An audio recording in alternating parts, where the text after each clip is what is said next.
Good, whatever time it is you're watching this, boys and girls. Today I've mainly been polishing me kegs. And I just thought I'd show you. This is the first hit with the normal high grade, not too rough. The higher the number, the less rough it is, if that makes sense. So that just takes most of the crap off, and then start hitting it with those Droncos. So these now have both been abraded. I'm going to take the Dronco to this one, take it down to the same state as that one. I think that's not looking too bad. And then I'll use the final polish, and the final polish will give it a nice sheen, ready to take over to Retford. The big problem with wearing noise cancelling headphones while doing noisy work is that when you take them off, the world doesn't half seem a lot more noisy. So this is now nearing the stage where I'll put the final polish on it, but I'm not going to do that until we've finished all the welding-y stuff and bits. People ask, actually I might as well put that back on there. Hang on a sec, boys and girls. That's better.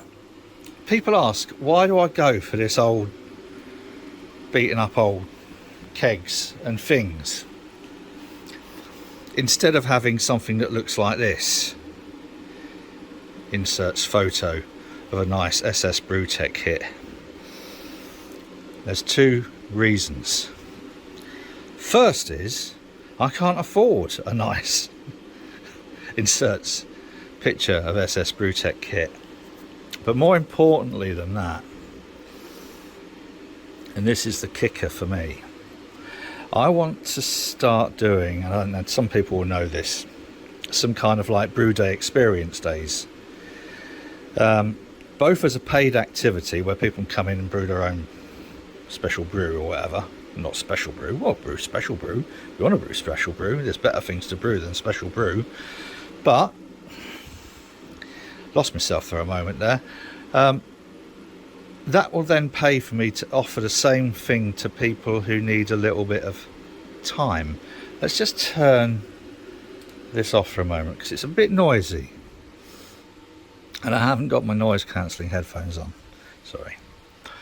So the whole point of a brew day for some people is going to be the opportunity to talk. You've got at least an hour mashing in, you've got at least an hour sparging, you got at least an hour boiling, etc. A brew day is activity based, but there's also a lot of downtime in there which affords the opportunity to talk. So this isn't about a counselling session, this isn't about a therapeutic environment, it's actually coming to do a brew day. But you can also talk if you want to. And that is the model that I want to build. Now, if I had something that looks like this, inserts expensive SS BREW equipment, it's a bit off-putting. It looks a little bit too scientific and technical. Whereas this and these look like some Heath Robinson cobbled together setup, which effectively is what it is.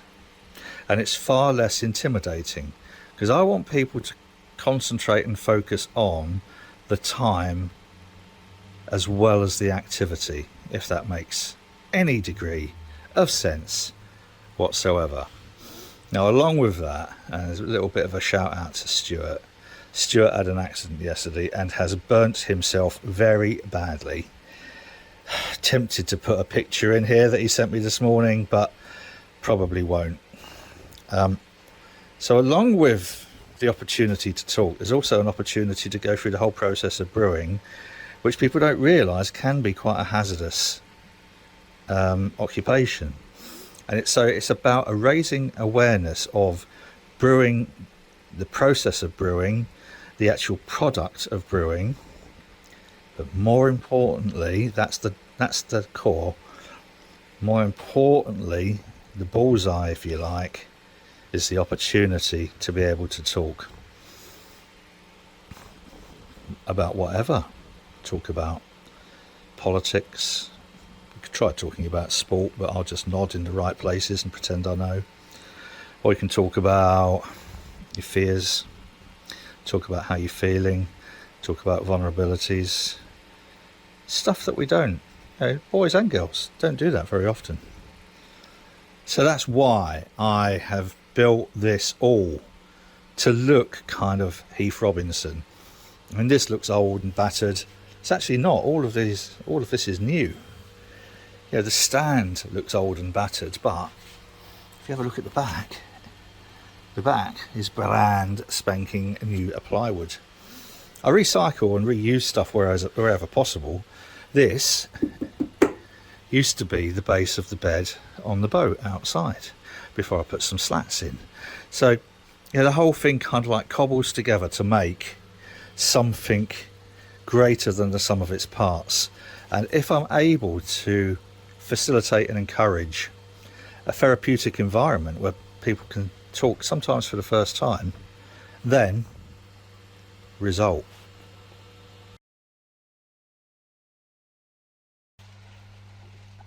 We are ready. Ho ho ho ho ho ho. We are ready.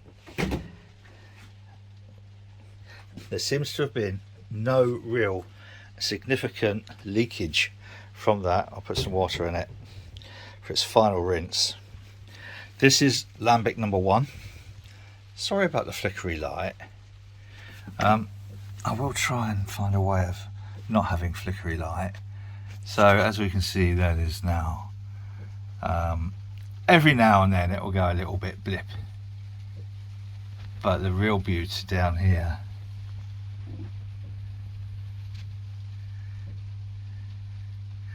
Lambic 2. Now I was worried about this because it seemed to be, I've got a float hydrometer in there, and it seemed to be that the specific gravity was going up. But what it was, there's so little headroom in here that the float hydrometer was stuck on lead. I know, what can you say? That is still every now and then, but it has reached, it's that every time that bubbles now, that's purely CO2, I think, in there, sort of like, it's not really fermenting as such because the specific gravity has remained the same now for 3 days. Actually, it's still going quite quick, isn't it, in reality? But I go by the gravity rather than the look. And just because there's CO2 working its way out, it's going in there today. It's going in a nice cool room. This at the moment in here is 16 degrees, which is a good temperature. It's a good thing. So we have 2 lambics. That has taken, today's the 6th of February, and that was, we did that on the well, it actually went into there. It went into the fermenter on the 1st of January. It was made on the 31st of December. So that was the 2020-2021 lambic. So we've got 2 lambics. And I like the way that there's a slight difference in colour with them. Again, sorry about the flickery light up there. My guess is that I made that stronger. I did make that a little bit stronger, and I ferment, and even though there's more of it in there, I'd meant for that to be 30 litres, so I thought I had a 30 litre fermenter. Well, actually 35, so there's a bit of headroom, but there wasn't. I think these at their most take about 27, so yeah, that's why the original gravity was higher as well. I think it came out at 1.072. I was aiming at 1.066, something like that, I think. So again, still wanted a reasonably strong Lambic. Yes, back when that's done, I guess. It's that time, boys and girls, for the first Lambic. Our very first Lambic experience, or experiment I should say, is going to go into the oak cask. But first I'm going to give it a good purge. Let's turn that down a bit with CO2. So we want to reduce the amount of oxygen that comes into contact with. It's bloody flickering again. I hate you, light. I will try and sort that in future, boys and girls. But for now, I don't know whether that's, have I given that enough? Difficult to tell, isn't it? Let's give it a minute or two more.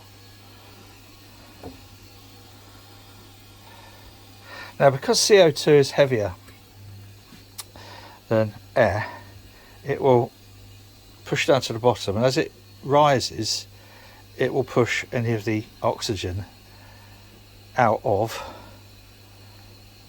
the top.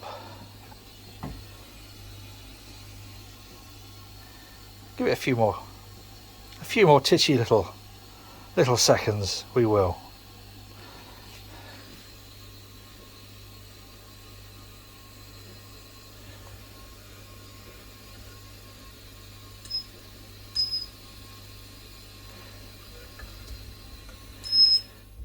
There's nothing on the end to stop it.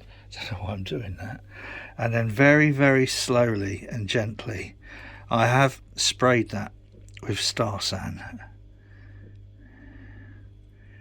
We'll allow. Gosh. We have our first.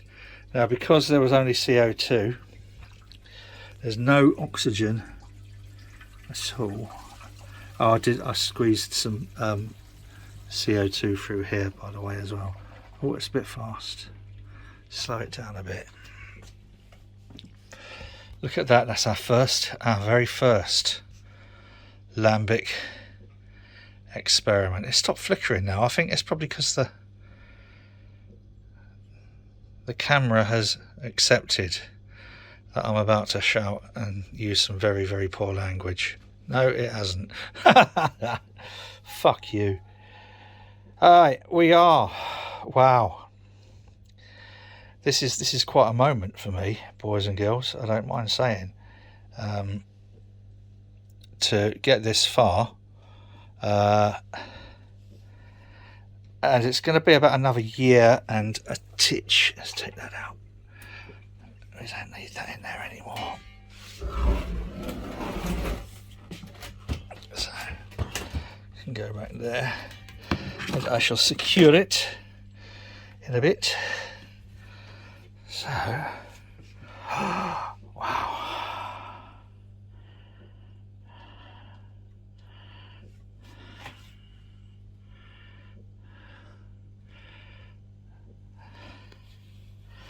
Right. That'll be a bit of a boring video if I carry on. I'm going to wait now until we're done. It's done. It's gone. Let me just show you. Have a quick glimpse inside. This is a Star San, but this is... Look! And that's naturally occurring yeast. I know, I'm like a kid with a new toy with all this. It's just because I think kind of the natural spontaneous fermentation thing for me is a revelation. It's beautiful. It's a completely natural process. It's just it's stuck for words. Let's have a look at the barrel. This is in gold room, so we've got room now for a couple more on here. I should think there's a couple of cornies which are conditioning in here. Well, conditioning, aging, sort of, if you can call that aging. I will be putting a airlock or a bung in here, going into a bottle of Star San, but I don't want to do that for the first couple of days, because the first couple of days it might create a vacuum in there. So I'm now waiting to see if that happens, and I will be using the Vinnie's nail here to pull a little sample off. It smells sublime. It just, I mean, this is heavenly. It smells quite fruity. It smells, oh, it's just beautiful. So obviously now I need to clean that float hydrometer and give this a good clean out. But what a result. I mean, that's exactly what I would hope to see in the bottom of a fermenter, from any brew that I do downstairs. Sort of like just chucking a packet of Y yeast or WLP or whatever in. I might take a little sample for the girls. In fact, I will. I'll take a little sample for the girls before it gets too contaminated. So I'll just cover that over and go and get a sterile tube.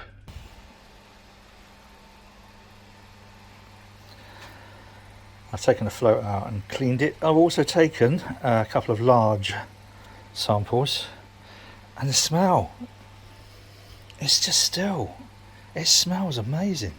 How strange is that feeling of in a copper bath, leaving it overnight, and whatever it is from, you know, it might have been something to do with our own little tame COVID. But yeah, and why am I so sort of speechless? Well, really, it's because as an experiment, replicating something that I've always admired, and the thing is, for me, and this is the big thing for me, is that I am the first to acknowledge that I am not an expert, and not being an expert is brilliant, because it means that everything I do in this journey is an adventure in its own right. So I'm going to celebrate with, this is my Bernie's, and it's I think it's probably one of the best brews I've ever done. So boys and girls,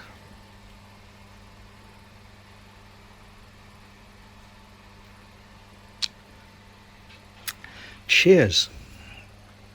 And oh, everything is coming together nicely. If you've enjoyed this rubbish, please feel free to subscribe. Click the subscribe and the little bell that goes like that, you know what I mean. If you do that, it tells YouTube that it might be worth recommending to other people. I think that's how it works. Still not much of an expert, but there we go. Thanks for watching. Enjoy what is probably, I don't know if I get this video up tonight, enjoy what is left of the weekend. Cheers.